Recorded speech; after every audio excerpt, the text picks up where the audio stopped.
Suicide Squad's been around a long time in a lot of incarnations. It sort of starts out as Task Force X and evolves into Suicide Squad. Suicide Squad began back in the late 50s. Robert Kanigher and Ross Andru drew 5 issues in The Brave and the Bold. It wasn't in its own title. It was about a team of adventurers, and then they didn't do anything else with it. It was a much more grounded look at this group of military operatives. They were just military operatives that were on covert missions that were dangerous and considered suicidal, hence the nickname Suicide Squad. And Rick Flag actually was the leader of that military operation. For me, I was kind of most interested in the Ostrander series from the 80s. I'm a child of the 80s, and I grew up during the Cold War, and the Suicide Squad of that time period was full of that government paranoia and the black ops and the secrecy and the idea of using criminals to do things that you might not acknowledge in public. When I came into it, the editor, Bob Greenberger, said, we got this title that we haven't done anything with in a long time, and you can do anything you want, and it's called Suicide Squad. And my first reaction is, what a stupid name. Who in their right minds would belong to something that called itself a Suicide Squad? I started to go, well, okay, who would? People who don't have any other choice. Well, who don't have any other choice? Prisoners. Prisoners don't have a choice. Prisoners in the DC universe are supervillains. Okay, I like supervillains a lot. I like playing with supervillains. They appeal to the bad side of us. They say things, they do the things that we might think or feel, but we don't do, mainly because we're more civilized than they are.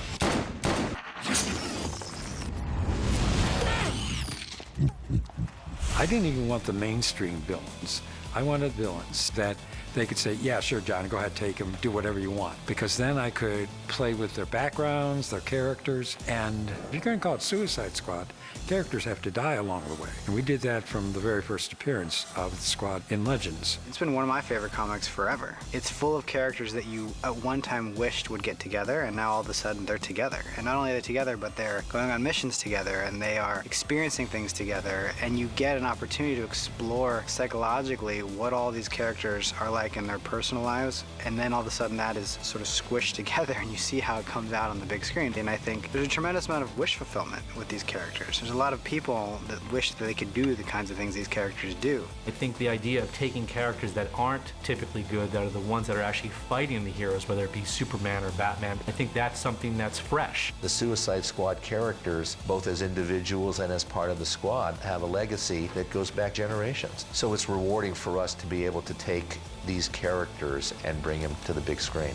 And let me shift you guys this way a little bit, and Greg's go back there. Thank you. For me, the struggle is to be respectful of the source material, of the comics, of the origin stories of these characters as written, and at the same time to adapt them, because it is an adaptation. You know, these are new scenes, it's new dialogue, new trajectories for them. They're coming together in new ways.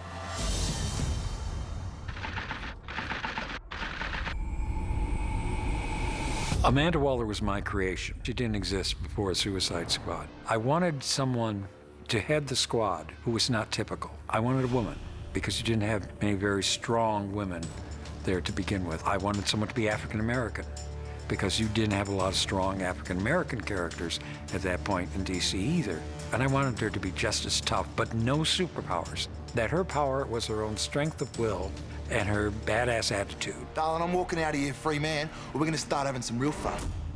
Why don't we have some fun? One of the best scenes I've ever read of Amanda Waller was when the Justice League and the Suicide Squad first crossed paths, and she put Batman in his place. She says some veiled threats to him as if she knows everything about him. And Waller, when you think about it, is really the only character that could do that. The next war will be fought with these metahumans, ours or theirs. We're not the only ones kicking up rocks looking for them. Now, Amanda Waller, I think, is one of the most interesting characters in the film. Wicked intelligent, incredibly formidable as a person, and who can walk into the most powerful room in Washington, D.C. and manipulate anybody in that room to get what she wants. I connected to her because everything I read about her out of the Cabrini Green projects in Chicago, had a couple of kids and a husband, were murdered, then rose up and became this high official in the government. I was like, that's interesting. Usually they're being born out of some pond somewhere, you know, out of some frog's mouth. But this was someone who I could really root in truth and the afro, and it's something that spoke to me. She doesn't have any problem exploring the gray areas of getting things done. The fact that she was in charge of this whole squad did draw me in too, I have to say. I like being the badass. We just saved the world. A thank you would be nice. Thank you. The Suicide Squad for her starts out as just another means to an end. By the end of the film, she would never admit it, but I think she does learn to respect them. She does learn that they are truly capable people.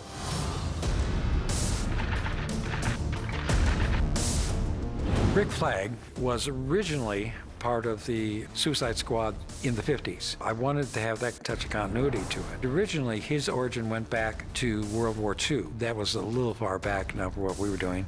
So I made him Rick Flag Jr., and Rick Flag Sr.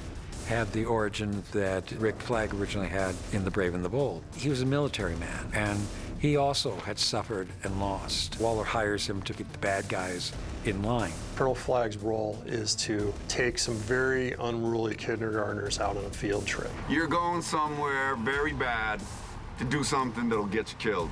But until that happens, you're my problem.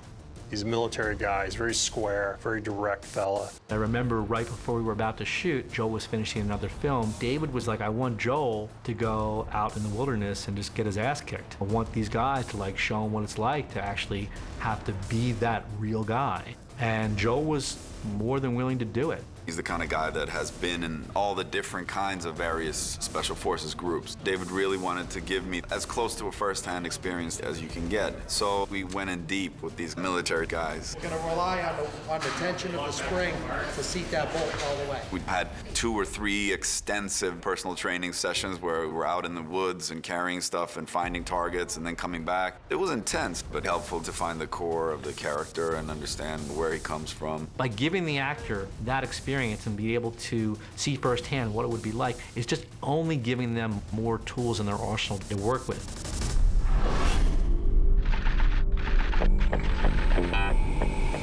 Deadshot's an interesting character. In the comic lore, he's the man that never misses. He has some sort of amazing gift with bullets. I guess he's the bullet whisperer, you could say. And he puts that skill to work. He runs around the world whacking people for whoever's gonna pay him money. But it's also cost him a lot. It's cost him his relationships. It's cost him his daughter, his family. And that separates him from the pack. There's so many assassins and good shots in the DC universe, but Deadshot is the most complex that walks that line between good guy and bad guy because of family. With Deadshot, I remember seeing a TV interview with a hired killer from the mob, and one thing that he said really struck me. He said, I don't care if I live, so why should I care if you live? And that became very much part of Deadshot's operating system. He's not looking to kill himself. It's not a death wish. He just doesn't care. He doesn't care if he lives or dies, and so he doesn't care if you live or die. Check, pop, pop, drop. I could not get my head around the idea of killing people for money. And I read a book called The Anatomy of Motive. One of the first lines in the book says, why did he do it? It says, simple, because it felt good. Every time I put this on, somebody dies. And? I like putting it on. That was such an explosive comprehension. He says the question isn't why did he do it? He did it because it felt good. The question is why does it feel good? And then just as an actor, it exploded so much in understanding character. You hit a wall when you want to know why someone does something versus the acceptance of the fact that it's enjoyable. Then it really helped me to create that backstory of power and dominance and how he must have, during his childhood, felt really disempowered. And to be able to kill somebody from 100 yards was super empowering. Suicide Squad!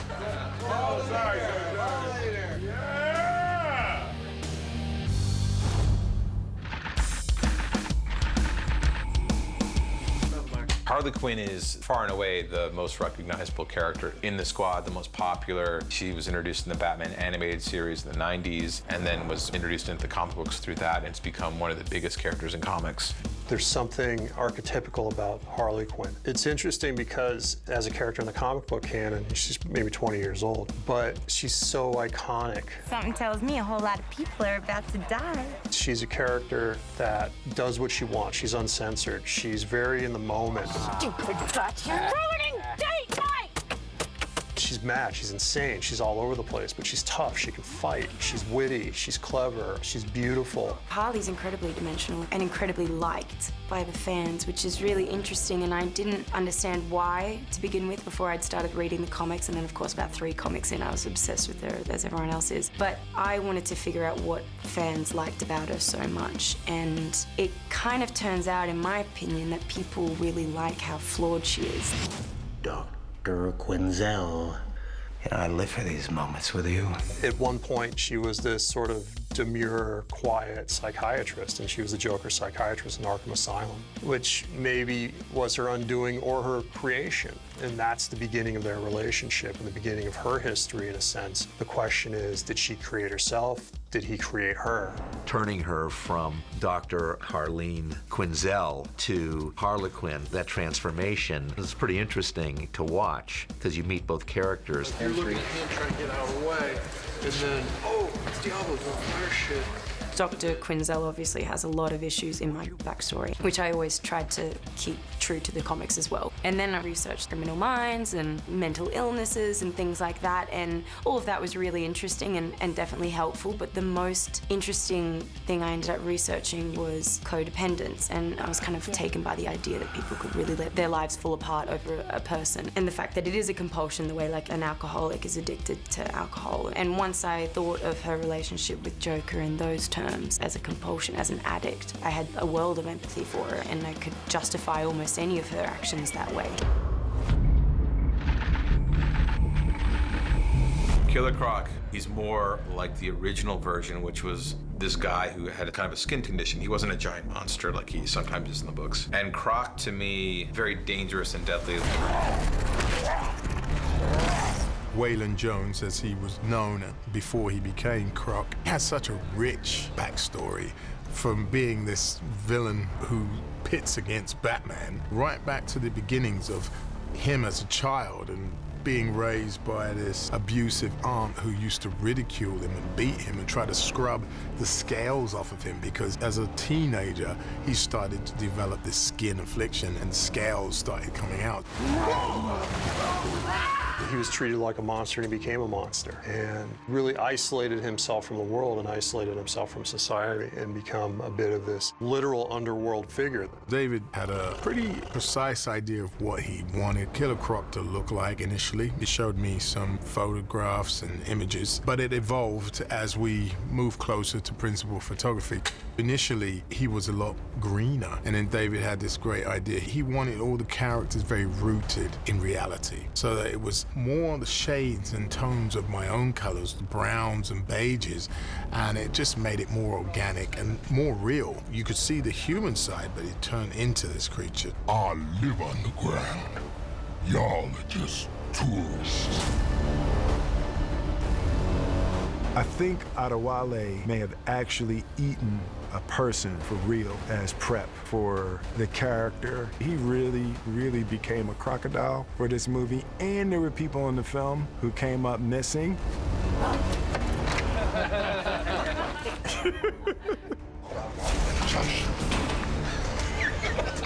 It was a lot of fun.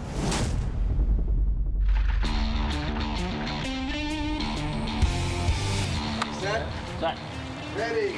And action. Captain Boomerang is an interesting character, and he has a little bit of a bad legacy in the comics because the world evolves, and when you have comics that go back to the 60s, we definitely live in different times, thankfully. Some of the characters weren't being used anymore by some of the other books. For instance, The Flash, as it was being relaunched. Well, they weren't using the Rogues Gallery there right away.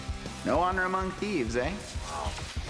And Bob Greenberger suggested that we use Captain Boomerang. I said, no, Captain Boomerang, he's just a stupid-looking character. He's silly. But then we got into him, we started using him, and I love playing with Captain Boomerang. He became one of the stars of the book. John Ostrander saying that Captain Boomerang is one of his favorite characters to write is because he's so much fun to write, because you can do anything, and there's no situation where he's not going to crack open a beer and take a sip in the middle of a dramatic situation, because that's just who he is. Captain Boomerang's probably my favorite character. Growing up reading the comics, he was always my favorite in the squad. He's just a jerk, and he's unapologetically a jerk. There's a scene in the film that is in the comics with Slipknot where he tells Slipknot, these bombs are total bullshit. I'm out of here, you should go that way, I'll go this way. And Slipknot's like, okay. And then he waits, and Boomerang hears a big explosion. He's like, oh, I guess it's real. With Jai, he's playing a bogan, which I think is Australian for a redneck. Boomerang's a jewel thief, a sort of skeezy character and not really necessarily likable. And David really wanted me to find my inner shitbag, pretty much. His words, not mine. All right, let's try this alt version. We're a bunch of soft c***s. No. So the next few months were basically a journey of discovery. Captain Boomerang is really the id of the group, the spirit animal. He does what he does when he wants to do it, and he's a special fella. He's a very special fella. Is he trustworthy? No, not at all. I wouldn't trust him for a second, but he's a lot of fun to hang out with. We have a spot of luck, eh? They're walking the park. Easy peasy. Don't make me shoot you.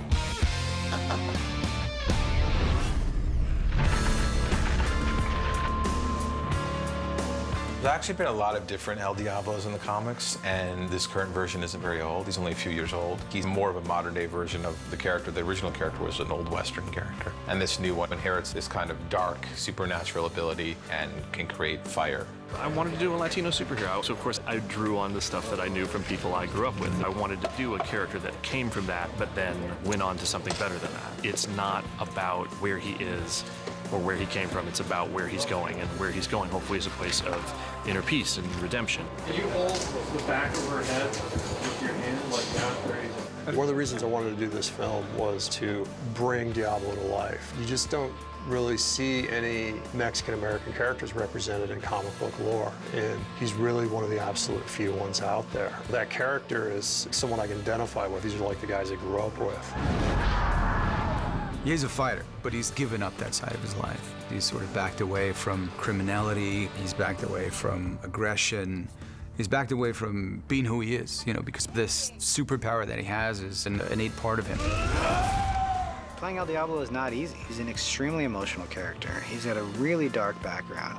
And there's a majority of the movie where he's refusing to act, I think, and to have that kind of restraint as an actor, to take that on and to make it his own and to make it work, he really has a presence. You create this backstory for the characters, and so I explored that fully, and there's this sort of edge to all these characters. And if that wasn't part of your life as a person coming in, it was gonna be by the time you left. Oh, yeah, you're the fire bloke, eh? Yeah, I was, yeah. Right, yeah, hey.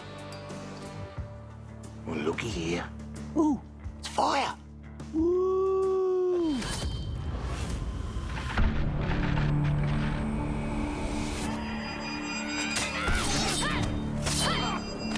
Katana was a member of a group called the Outsiders. And the Outsiders were a group of heroes that Batman put together after he left the Justice League. And Katana probably is going to be the most popular out of the new characters that were introduced in that group. Her soul sword, it's called, traps the souls of anyone it kills. It was once used by her husband, and her husband was killed by his soul's trapped inside that sword. So a big element of Katana is talking to that sword, communicating with her husband. ここで私の人生が終われば、やっとあなたと一緒になれる。 She's a samurai, and I think of Amanda Waller and Rick Flag as my lord. You don't question your lord when you're a samurai, you just do. And you serve your entire life protecting them. And she is very loyal, and she'd do anything to fulfill the mission, whatever it was, just because that's what Amanda Waller wanted. The physicality of that character and the sword fighting, everything that Katana needed to be was incredibly important. It was also important to have her be played by a Japanese actor.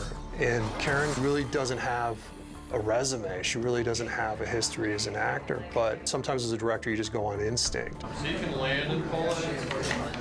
She was a huge surprise, and it was fantastic to just watch her grow and develop and really become Katana.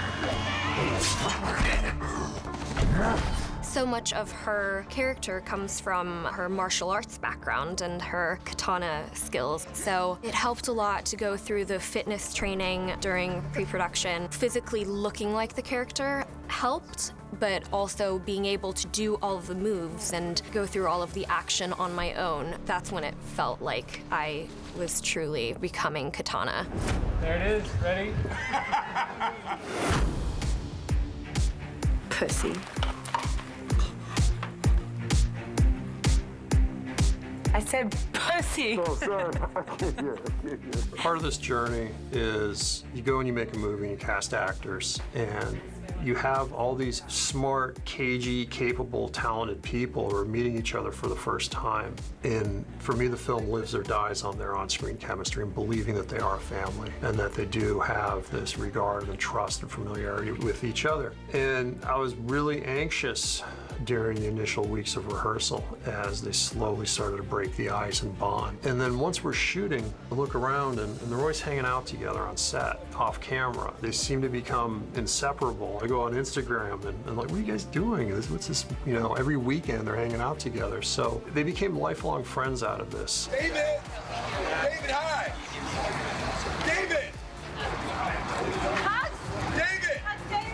We were really wonderfully surprised about how well the squad bonded once they were out of Bel Rev. That shooting period went on and the film went on and on. They became closer and closer.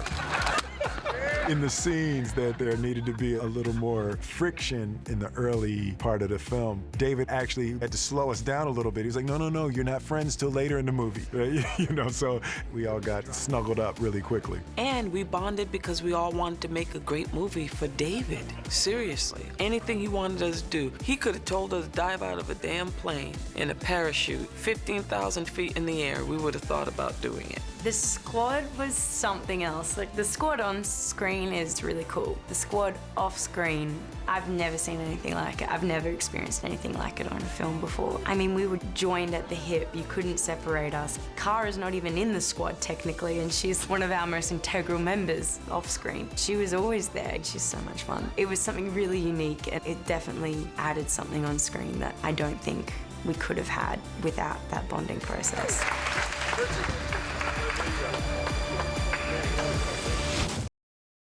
My first encounter with David Ayer was at his house. And he said, he was like, you know, I don't want to just do a superhero movie, man.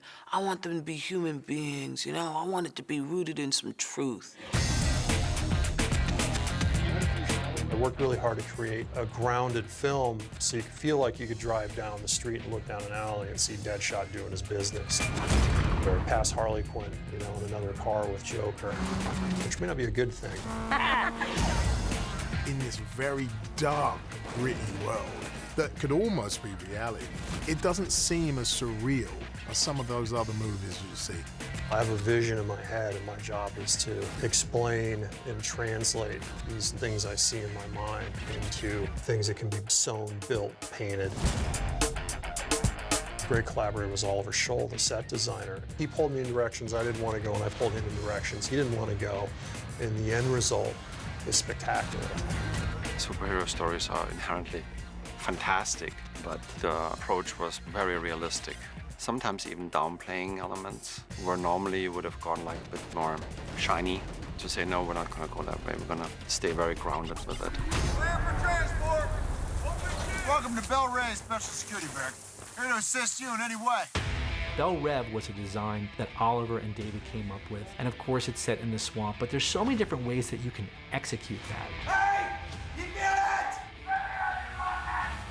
David had friends that worked in prison and got reference material from them, down to the layout of the security table and what would be on the screens. Really the minutiae of everything. And that kind of authenticity, and that's a real testament to David's process and wanting to make sure there really isn't any detail that's not too important, because they're all important. We're going live with Task Force X. Pull them. David uses this phrase a lot, chasing the real. And from the beginning, he said, I don't want them in supervillain, superhero suits. He was very interested in how do we find that person in the reality of our world and then heighten it and distill the iconography of the comic book characters into this reality. Won't fit anymore? Kate Hawley, the costume designer, she had a lot of different potential examples from the different characters because of the comic. And it was really important for David to give them a sense of grittiness, so they had that sense that you could find them out on the street. I'm beautiful. Yeah, you are.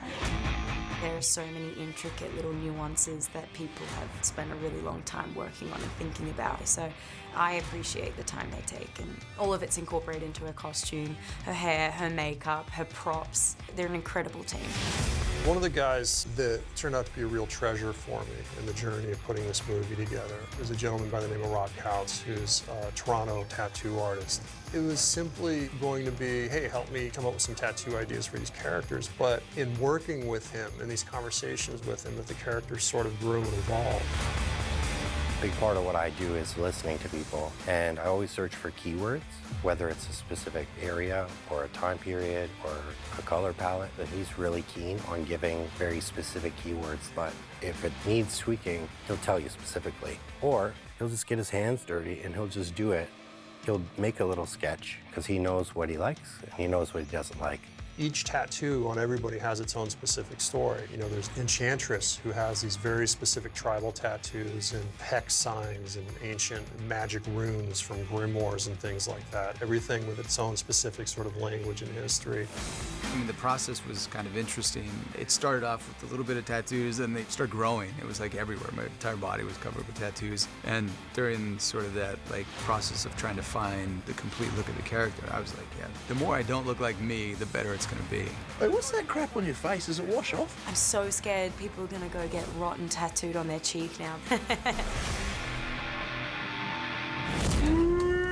Yeah, girl, she got the glove. Oh, no. We all ended up giving each other tattoos. You want it traced or freehand? Freehand. Freehand. Here goes. Here we go, here we go. You want me to roll up with I'm your nervous. camera, Dave? It was like Harley's tattoo parlor. Like that size? Like that? Sure. All right, that's good enough. Yeah? Yeah. That's good. Yeah. All right, wait. Yeah. Where's the wife?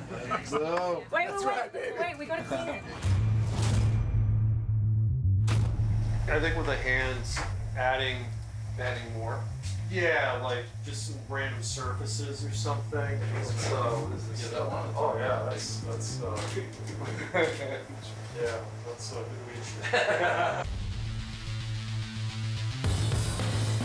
The EAs, or these eyes of the adversary, are these beings, but what do these things look like?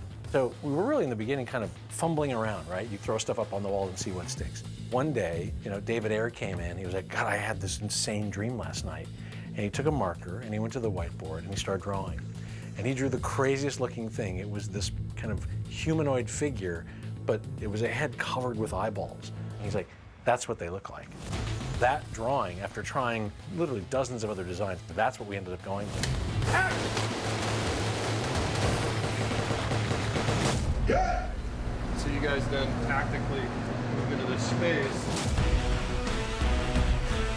If David Ayer is going to do a single comic book film, Suicide Squad is it. Because he's got that military background. He has the knowledge of how it would work. And he brings that side of it, how a mission would actually lay out. So all of that stuff feels very, very real and authentic because it is authentic. These guys have SIGs. These guys are gonna have blocks.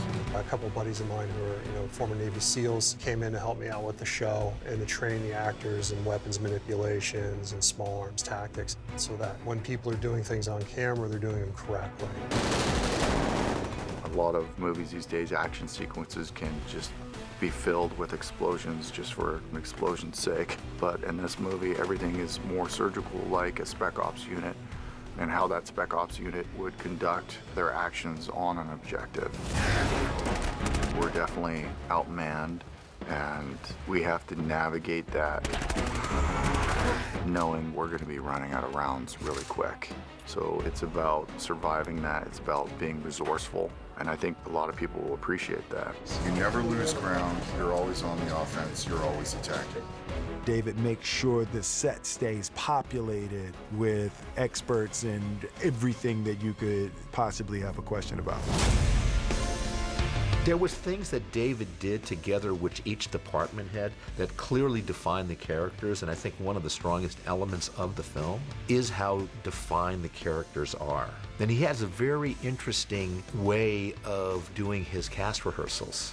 There was a huge character prep for this movie. You know, we all got in a room together and we worked probably for about a month, but it was really diving in and understanding these characters.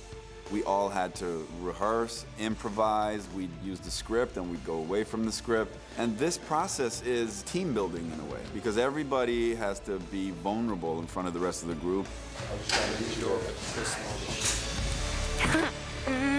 I knew you'd come through. And then at the end of all these like ups and downs of the process you go through, you end up just having this like insane trust. I'd do anything. I'd go in any direction in a scene that he told me to. I have like a trust for him that I have never found in any other work relationship.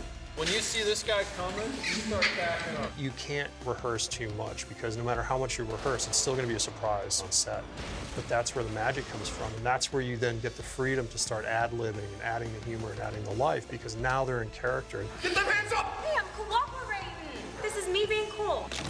Hold your fire! Taser! Hold your fire! The importance David gave that, again, is just unheard of, and that's why I think this movie has heart, because he cares about the characters. Let's shoot it. Let's do it. All right.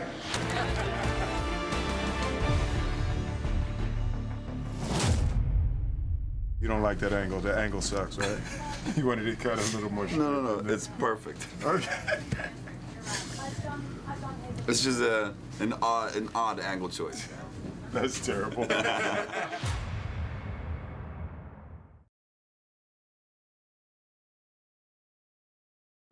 Would you die for me? Yes. I live for these moments with you. I'm all yours. The Joker and Harley Quinn are unpredictable. They are the king and queen of Gotham City. Talk about a romance gone wrong. Come on, Puddin'. Do it! You don't know whether Harley's gonna like laugh, hug you, or like shoot you in the face. Stupid bats, you're ruining date night! And then Joker's like even worse than that.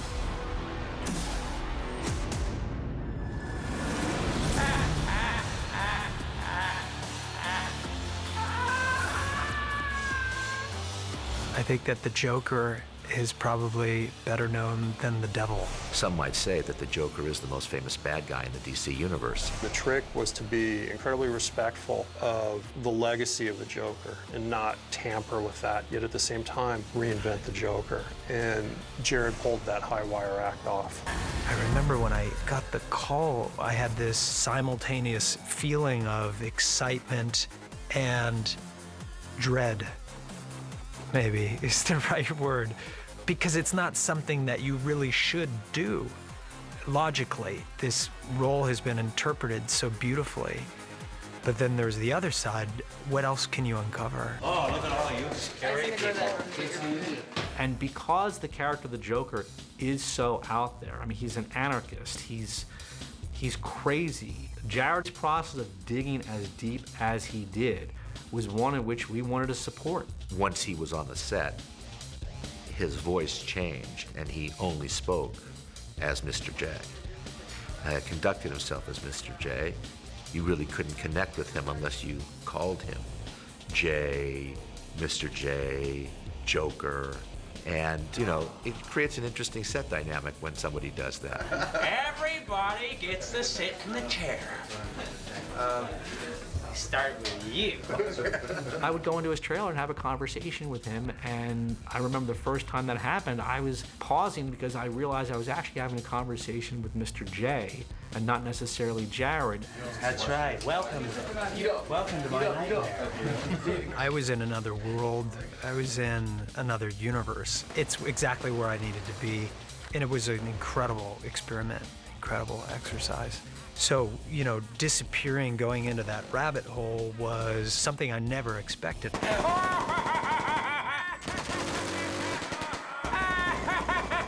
when we started to discover who the Joker was and what his process was, we were all like, oh my God, this is freaking genius.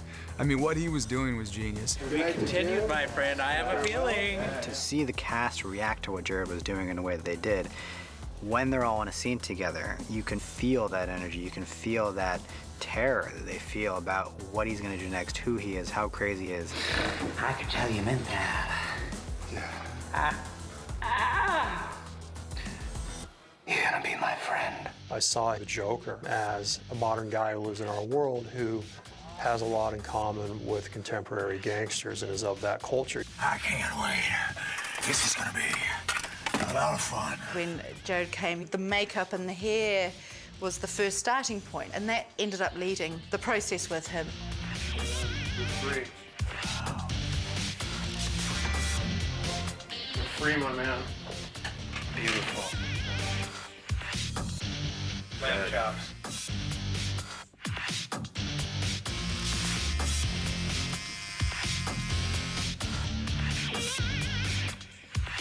One interesting thing that happened is we explored the purple suit a lot. It was decided it's just too much with all of the tattoos and the hair and everything. So we pared it right down, and really it was to give Jared room to let him play the character and be not overwhelmed with stuff. Are you sweet-talking me? I love this guy. He's so intense. The interesting thing about this Joker, it's more like the comic books. You do see like the more traditional look of the Joker.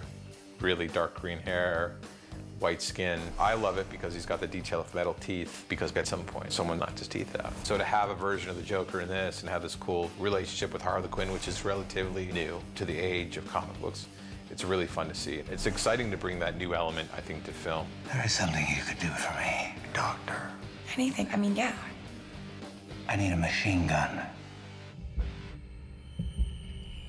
A machine gun?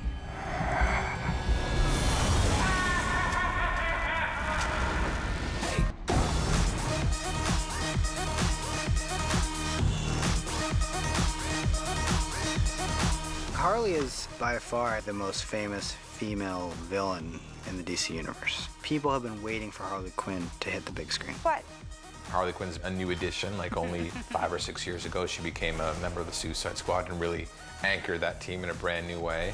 What a ride! Margot really settled into an incredibly difficult role. To be that spontaneous and be that humorous and be that soulful and be that powerful and tough, Margot worked very, very, very, very hard to get there. Bored, play with me. That is a whole lot of pretty and a whole lot of crazy. When I researched Harley Quinn and the origins of a Harlequin was always like to be like this mischievous little sidekick. And I thought it was important to keep that element that she always wants to be a sidekick to someone, but she's being really mischievous about it, and that's what she finds so fun. Harley Quinn, nice to meet ya. Love your perfume. What is that? The stench of death? She seems nice. It was kind of cool because a lot of the other characters were obviously playing it like, I don't want to be here, I don't want to be with any of you guys. But for Harley, I played it that she was just like, yay, like first day of school, so many people to play with, this is gonna be great. Something tells me a whole lot of people are about to die. It was like walking into like a toy store and being like, what do I do first? I can mess with you, I can mess with you. Hey, if you like a girl, can you light her a cigarette with your pinky? Because that would be real classy. Her character, I mean, she's a complete psychopath in many ways. Yet there's something that like draws you in, right? She's a beautiful girl, but she's a very self-destructive individual. But she's really, I mean, she's just really interesting to watch. Hey, come on. What? I saw it move. See? I flinched, I think. That was really important to definitely explore her flaws. And David is the guy that's gonna delve deeper than anyone for those flaws.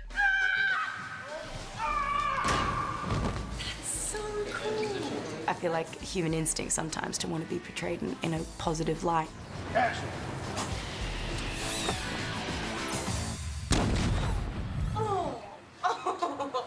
Now that's killer app. And David would always sway us the other way. He's like, no, if he's upset right now, you should say something mean to him right now, because that's what she would do. When I get mad, I lose control, you know. I don't know what I do till it's done. The kids? He killed them. didn't you? And so it was really painful at times. We're doing really emotional scenes, and you'd have a character, like Jay's character, or someone really pouring their heart and soul out, and David would come and whisper in my ear and be like, now's when you stab him. Own it. What do you think was gonna happen, huh? Hey, Harley, come on. To really dig in and sting them when they were down, that was in her nature, and I couldn't avoid that. I had to explore that as much as I explored, like, the funny side to her. You know what they say about the crazy ones? Huh? The look is insane, and the hair and makeup was a real process. I mean, it was a 3-hour process every single day. We'd do the body paint, completely paint me white. Then there were 20 tattoos to put on, and a wig, and then the makeup, and then whatever cuts and bruises, you know, Harley had acquired by that point in the film. So, 3-hour process. It was fun, though. It's always like the best time to get into your character, and once you look like that, you kind of, I feel ready, like I feel like I'm Harley. Seriously, the hell's wrong with you people? We're bad guys. It's what we do. Harley Quinn is extremely fun to watch because you have no clue what she's gonna do next. Come on, baby. She is an extremely emotional, complex character because she is a female Joker. She really is. I mean, the Joker created her. Harley! She's a strong character in her own right. She's not defined by the Joker anymore, even though they have a relationship, which I really love. Puddin'! You got all dressed up for me? Oh, you know I'd do anything for you. By the way, I've got some grape soda on ice and a bearskin rug waiting.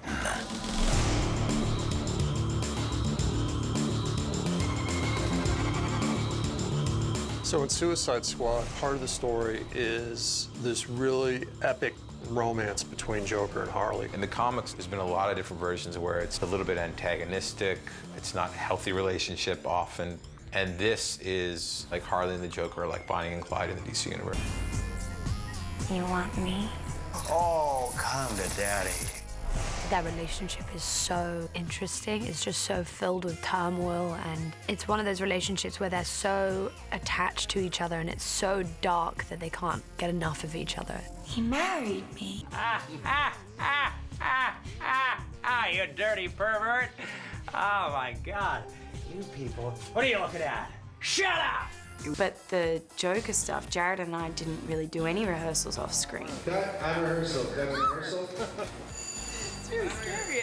And it was perfect because then we would get in front of the camera and I didn't know what was gonna happen and he didn't know what was gonna happen. I don't think anyone really knew what was gonna happen. And that's why those scenes were so electric, because they were so unpredictable.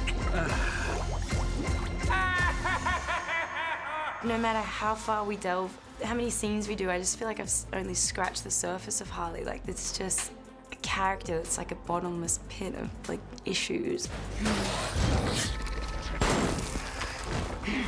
I could play Harley for like 10 years and be happy. I think the Joker will live forever. I think that he's in some ways the perfect villain. He has stood the test of time, and there will always be a Joker.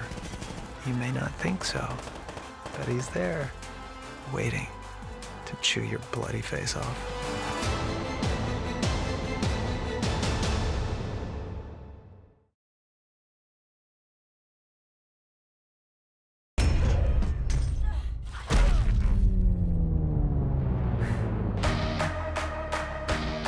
As a filmmaker, what I like to bring to the table is a grounded world. It's a world that feels lived in. And for me, the more you can populate that world with actors who have the skills and can do the specific actions of the characters for real, it's incredibly important.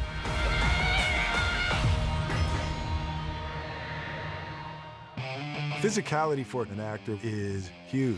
What happens is it just gives an extra level of authenticity. After doing months and months of broad strokes training and building up the strength to be able to do the other stuff, we honed in for more specific skills needed for the actual scenes. It was really lovely because it was about finding a physicality, physically feeling like you were changing and getting into that role. Working with people who come to work early every day because they just want to be there so badly. It was fun. Guy Norris and Richard Norton, they were fantastic collaborators when it came to helping the actors develop those styles.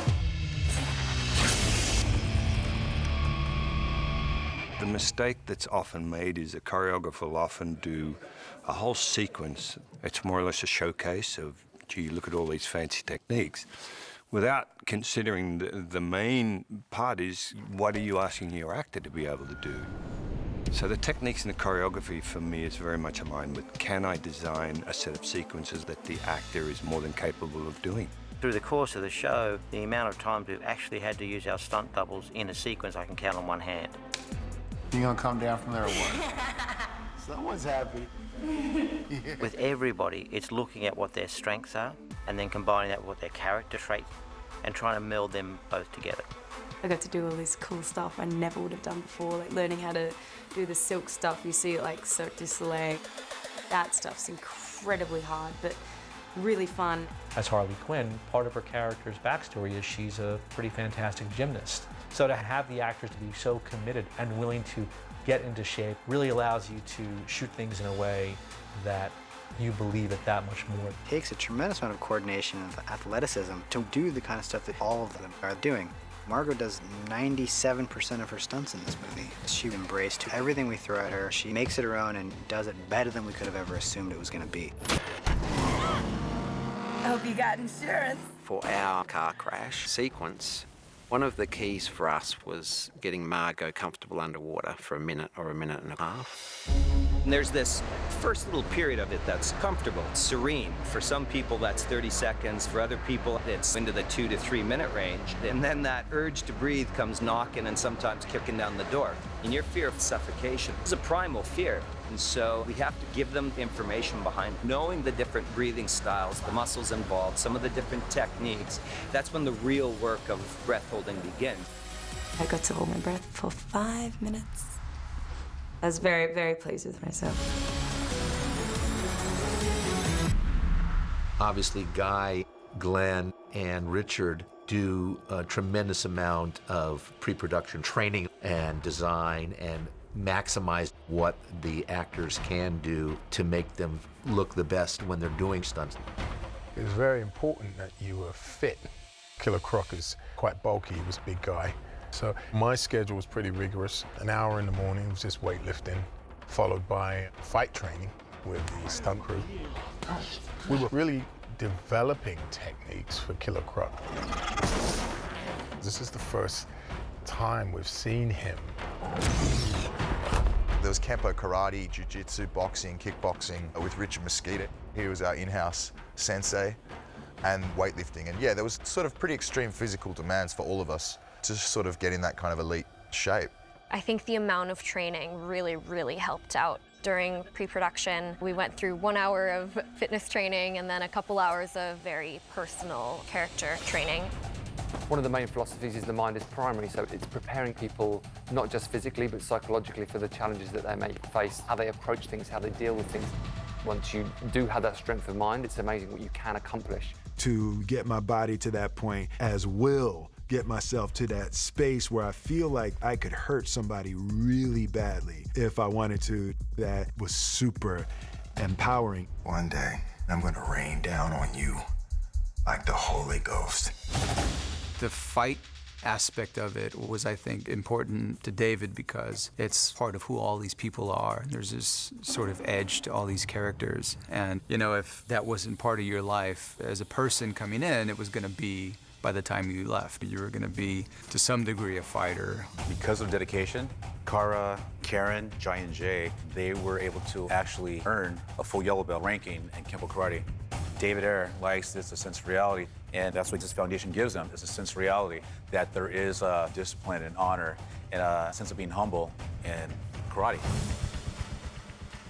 Gentlemen, come on up here. Bravo team here, Alpha team over here. David has a background in the military. He was a submariner when he was a young man, but then he teamed up with a couple of former Navy SEALs guys that weren't just Navy SEALs, they'd gone to another level. And my character, Rick, is very much what they were. David really wanted to give us as close to a first-hand Navy SEAL special operation experience as you can get. We have hostiles up ahead. Light it up!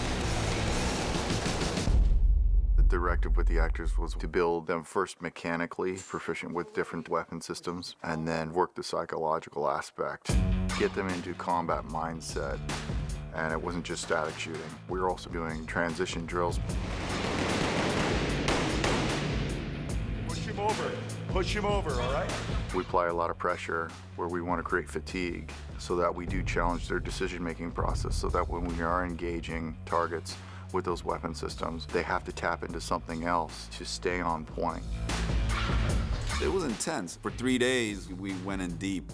We had 2 or 3 extensive personal training sessions where we went really hard. Stay away. And then, you know, we get woken up after we slept for maybe 1 hour. And it becomes very real when you're with these guys that have done it and you know that this is their reality. All the military training that we've done and all the gun training with these guys, something I'll carry with me for the rest of my life. What do you say we get this over with? We had a whole sequence where Will's constantly firing, as smoothly as if he'd held it all his life. That's that authenticity you really strive for, and that allows him to be on camera. Wanted to really learn how to shoot, how to really be able to take a room if I had to take a room. Once the mentality sets in real life, then it's easy to blend it into the character. When your magnums run dry, we may as well go double-handed, because it's the most accurate way to shoot. Because I knew he'd played Ali, he would have done a lot of boxing training, so we focus a lot on a boxer's kind of movement and footwork with him, even though he's got his 2 wrist magnums. It's kind of like punching, but it's the attitude that a boxer would have, knowing that would be most comfortable to him. One of the most exciting parts of my job is getting an actor to actually go and push themselves beyond where they think that they are comfortable, giving them a bit of excitement in the day so they've achieved more than they think they can ever achieve. And then it's surrounding them with really good people, good fight choreographers, good trainers, good gymnastic coaches. They learned a lot, and I learned a lot too. It's reciprocated if you're a dedicated teacher. To have the actor capable of doing 99% of their action is a godsend for the movie because they're organically sort of connected with that character. It's not just anymore a series of movements. It's a character that understands drama and you can see the character thinking within the choreography. I honestly think there's almost nothing you could choreograph that all these actors wouldn't be capable of. As a choreographer, that's fantastic. That shit crazy.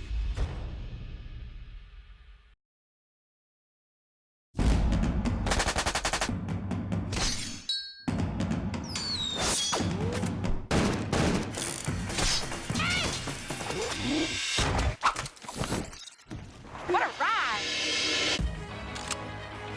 There's so much richness and detail to these characters. It's very cool to see and hold some of these props as we develop them in our hands.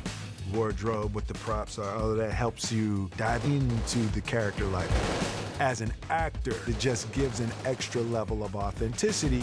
Because we're dealing with the coolest, edgiest people around, each one of them has their signature look and props that they use. These characters are so iconic and people have lived with them for so many years. All of these things are carefully chosen, carefully designed, and have a very important role in this movie. I was invited to fly to Toronto to meet with David. They basically showed me concept work, some of the art department illustrations. They showed me Kate Hawley's awe-inspiring costume concepts.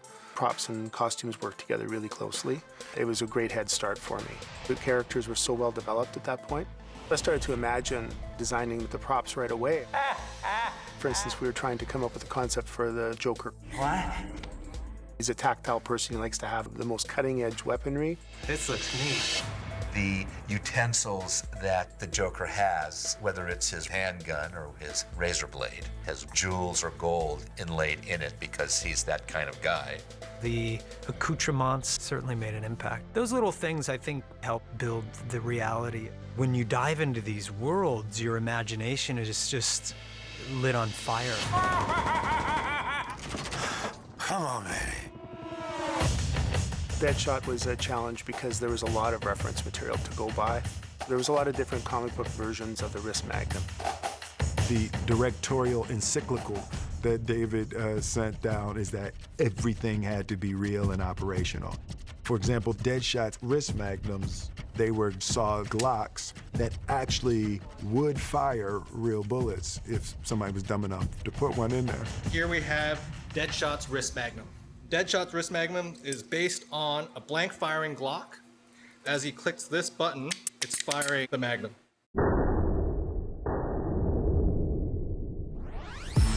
It just adds a whole other element of authenticity when you don't have to go bang, bang, you know, when you actually point it and you know, you feel it. Fire! It's firing and there's recoil, but it just really gives it that next level of reality. I was standing right next to him the very first time he fired that weapon, and I looked at him and he got this kind of like this little smile on his face, and you could tell he really liked it, and then before you know it, it was...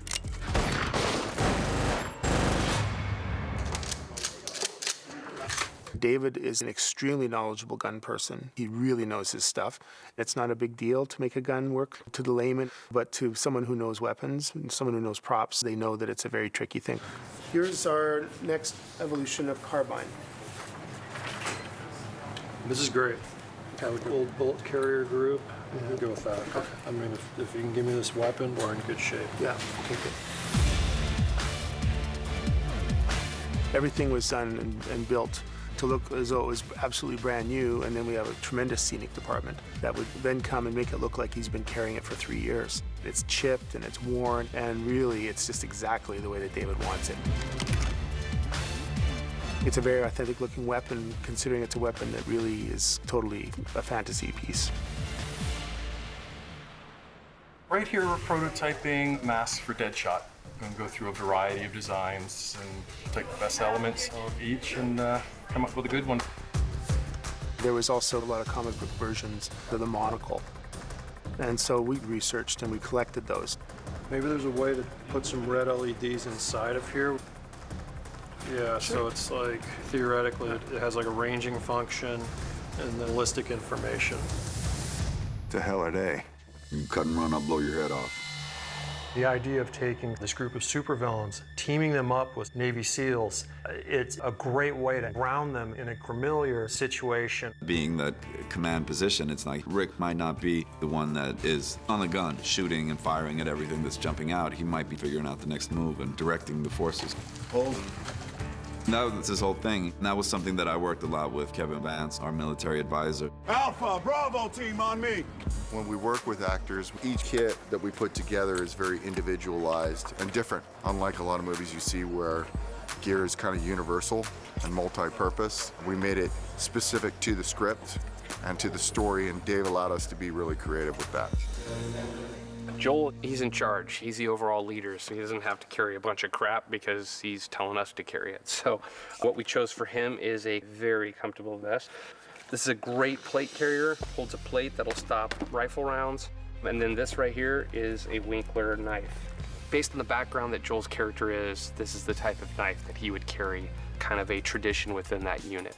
Belt-wise, Joel is wearing a high-threat concealment belt. It's basically one connected piece of Kydex all the way around. It fits really well. He's got 2 pistol mags, 2 rifle mags, and then his Glock pistol. Everyone on this movie put an unbelievable amount of work into making the most authentic, real experience as possible. This is Katana. She's got my back. She can cut all you in half with one sword stroke, just like mowing the lawn. Katana, her soul sword traps the souls of anyone it kills. And it's been around for a long, long time. Katana's Soul Taker. It was actually one of my favorite experiences of the movie, and it was a complete surprise. It's extremely authentic looking. We'd look at sort of historic references to the different emblems and insignia on that. I was so worried about hitting someone with my sword that I went through a lot of rehearsal time and a lot of practice on my sword fighting. Katana, being the samurai warrior that she is, she can do it without taking a breath. She also has this little writing on her thigh, and it says, "My sword sheds blood." So I think that's pretty cool. Yeah, we should get a drink sometime. Boomerang, he was fun. Kevin mocked this up, and what it is it's a first-generation throwing boomerang that had some damage. Maybe it's one that he threw and got damaged when it came back, and he didn't want to get rid of it, and it's something he filed and treated as a... I like the paracord wrap. I think he likes to drink beer and make things. That's pretty neat. Yeah. Yeah, this will get you kicked out of a bar. His boomerangs were actually quite sophisticated and smooth and shiny and quite nice before we really knew exactly how rough and tumble he was going to be. What they say about the crazy ones? He throws these boomerangs a lot, and they get damaged. Well, he's not going to throw it away. That's not the kind of person he is. So basically what we did is we fashioned two almost like hand-to-hand sort of knives that are boomerang-shaped, that are all chipped and beat up and worn and have all sorts of amazing patina to them, wrapped some military paracord on the handles, and showed those to David, and he immediately loved that. Yeah, I think the right space is the idea. Kind of like the more tore up and beat up these things are, the better. Just nasty piece of metal you don't want to get cut with. Jaggedy and sharp. Yeah, you can see the tetanus. Right. It's kind of dangerous. I couldn't always launch a boomerang into the crowd of people that are behind a camera on a film set, but we got to a few times. None of the ones we use in the film actually returned to my hand, but you know, they came pretty close. Sorry, that's what they do. They could be used as a sort of hand-to-hand combat weapon as well as something that, you know, he might throw. Yeah, it was great, you know. Had these kind of two blades that were like reversed and doing all this action. Hey, craziness. Harley's bat. We finally came to the right design. We finally came to the thing that David wanted. This sort of density and weirdness is great. Okay. This starts to feel a little tribal, you know what I mean? So I would keep it in the more graphic red and blue space here. It'd be friendlier. It's Harley, she's kind of friendly. And I would basically take that information upstairs and we would play with that for a little bit, and usually in around 24 hours, and we'd show that to David and we'd be off to the races. He would show it to Margot and she was thrilled with it. Basically, from that point on, she could not step onto the stage without having the bat. Even her stunt doubles the same way. They always have their hand on that thing. There's nothing the prop man wants more than the actor to attach themselves to something that you've built for them. So Anna, in costumes, was coming up with the language, the Harley language. Oh, that looks great. Do you like BAM?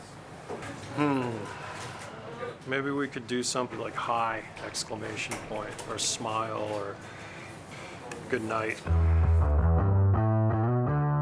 We took the language and the handwriting and the style of writing from the garments and expanded it onto the bat and to other props. So what you end up having is a well-flowing language throughout the entire film. It goes from costumes to the props to other areas, and it all makes sense. Max.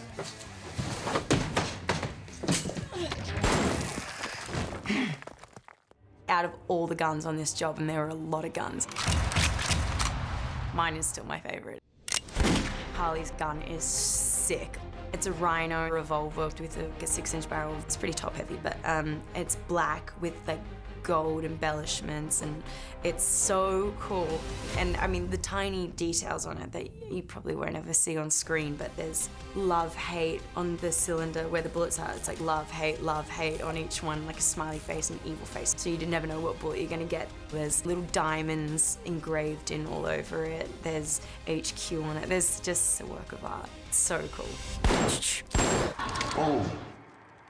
Oh, relax. I like the way it looks. I like the way it all kind of flows together, and there's cohesive looks to things. And I mean, it was very satisfying. As a prop guy, you know, it's a dream come true. Good work. You know, making this kind of film, there's a lot of R&D that goes into this. It's important to have the details right, to honor the world of the comic book, and at the same time, to engineer these amazing objects to be able to use them on film.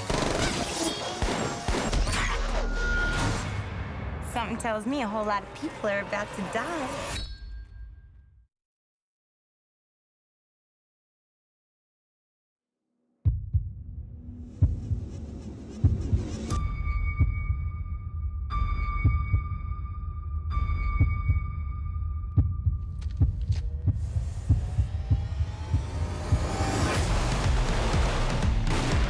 cool things I get to do in my job is shoot action sequences. Hit up!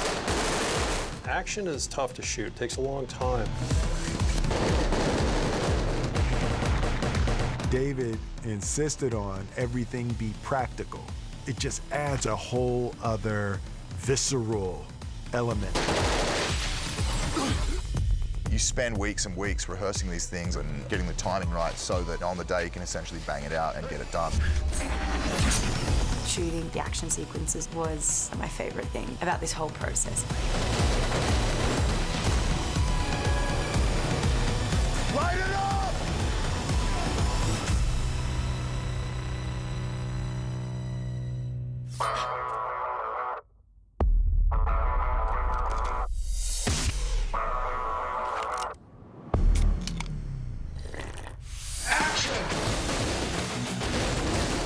A lot of analog, old school action stuff. David and the whole stunt team, they didn't want to rely on just a bunch of special effects. Each film I find has some nut to crack. And on this film, it was how do we get the adversaries to move? And they were all what we call the EAs, which are the eyes of the adversaries. So how do we make them believable, scary, imposing, dangerous, all of those things. The first encounter with EAs, I mean, I've never experienced anything like that before. The hard work for us was really figuring out, well, how can we do this? And so we started out doing movement studies.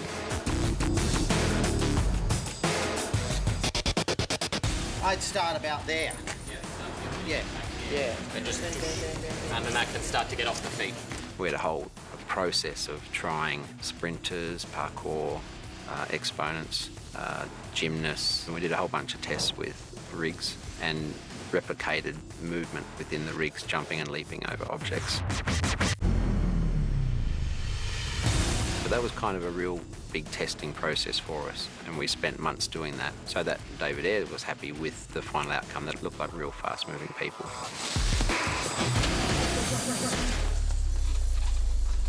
Cut!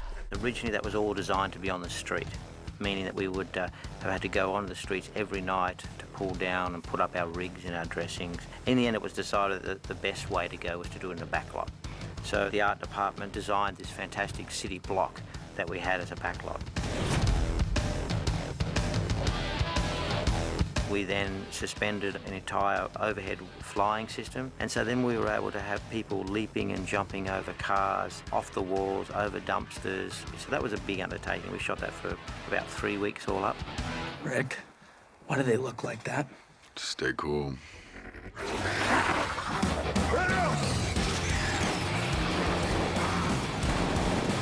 There were probably 50 people on wires with 100+ people on the sides working the wires. And there's a swarm of humanity that just looks crazy, you know? And the idea that you could easily have just done it digitally, but David wanted to shoot it and do it practically. We were in it, and you had to remind yourself, like, right, I got shit to do here, because it was overwhelming to just experience it. And that also brings out truthful performances, because everybody's just reacting to what's actually happening.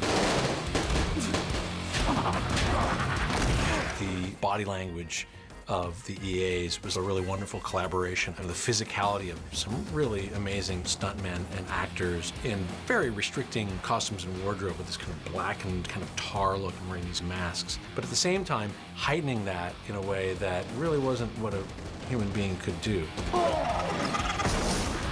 There's always going to be CG, there's always going to be green screen, but the less there is, the better in my mind, because I think the audience feels when it's real.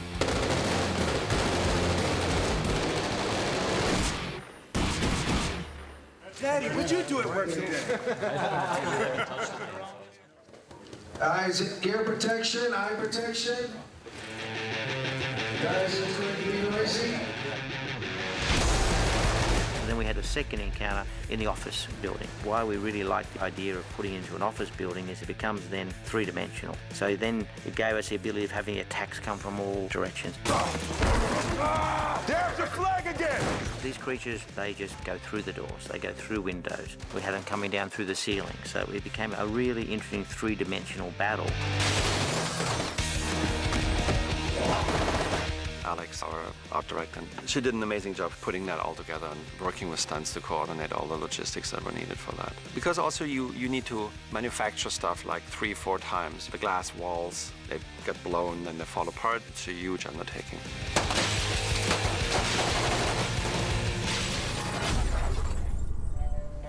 So, you shoot, you shoot, you shoot, you shoot. David came in and said, squib apocalypse, that's what he wanted. So as many squibs as we could fit in that space, and that's what we went for. We tried to cram in as many as we could. There's definitely some destruction in there. And they had to design things in a way that, you know, if they were focusing on Croc in this moment, that the fight beat that Deadshot's up to, you know, in the back of frame, matches exactly when they turn around. And when you've got 7 or 8 people in the room all fighting multiple adversaries, then you can imagine the chaos.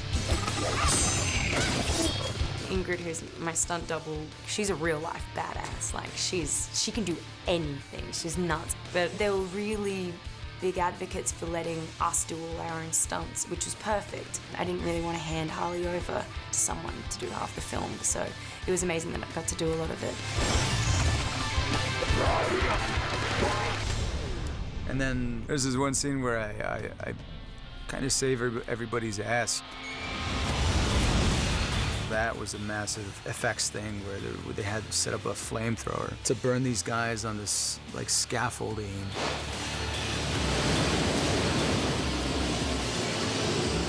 And then they come tumbling down.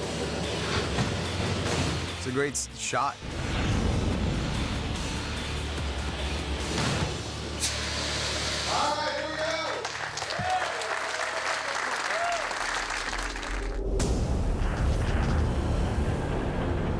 Everyone can see all this trippy stuff, right?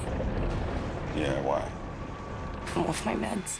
Our third and final major set piece of the film, the coming together of all the ideas that we've had through the first two. So in the first encounter, they've been actually thrown together, not by choice. And so we're designing action that really involves individuals fighting for themselves.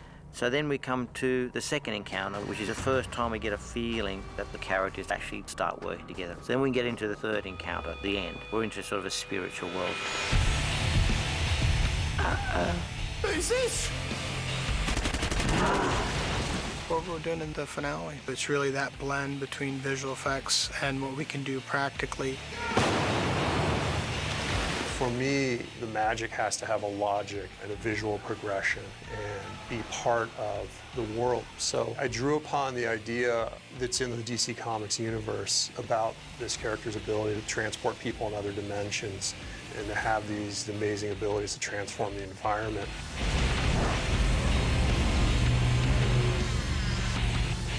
And so how does she do that? How does she manifest that? And that's really the fun part for our guys is designing that visual language. What does that magic look like?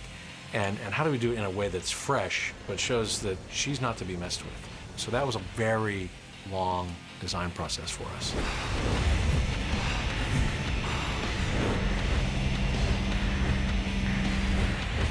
We have to go through a phase of really just exploring, number one, what fits this movie, the idea of the physicality of their magic is something you could touch and you could reach out and grab it if you were to freeze that moment. So in the same way that he develops his characters, we're going to develop the visual effects in this grounded style that still gives you this fantastic vision. We try to take it as far as we can practically, and David really wanted a big storm, kind of hurricane wind. So we set it up and started soaking the set.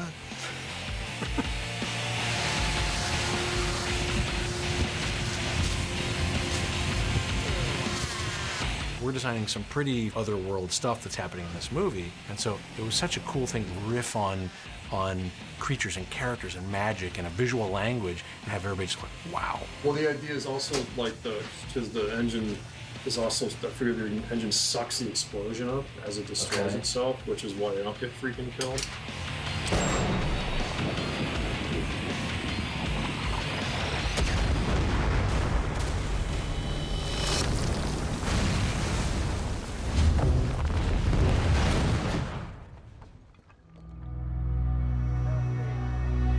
There's a lot of creative firepower that comes together to make a film.